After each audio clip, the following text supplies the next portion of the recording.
Hello friends, let's make this miniest fridge. So let's start. So fridge बनाने के लिए आपको चाहिए ऐसे छोटा सा बॉक्स एंड उसमें यहाँ बीच में से कट लगाना है। अगर आपको चाहिए डबल डोर वाला तो आप ऐसे कट लगा सकते हो।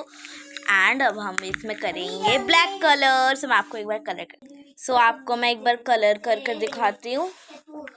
लेना है कलर एंड इसके अंदर आप अंदर भी कर सकते हो अगर आप चाहो तो।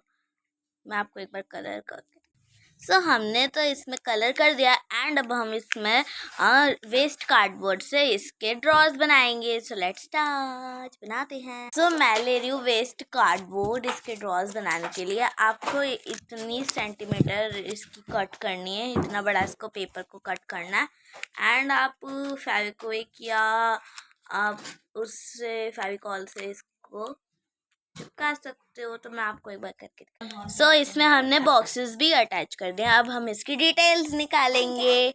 आपको लेना है सिल्वर कलर एंड इसके हमको डोर्स बनाने हैं। अब हम लोग इसके डोर्स बनाएंगे। बस हमको कुछ लाइंस खींचनी है एंड इसके यहाँ पर जो ये वाला पार्ट था इसमें कलर करना। तो सब मिनीएस्ट फ्रिज बनकर रेडी है एंड अब आप इसमें अपने छोटे से सामान भी रख सकते हो। Okay bye, like and share and subscribe, bye.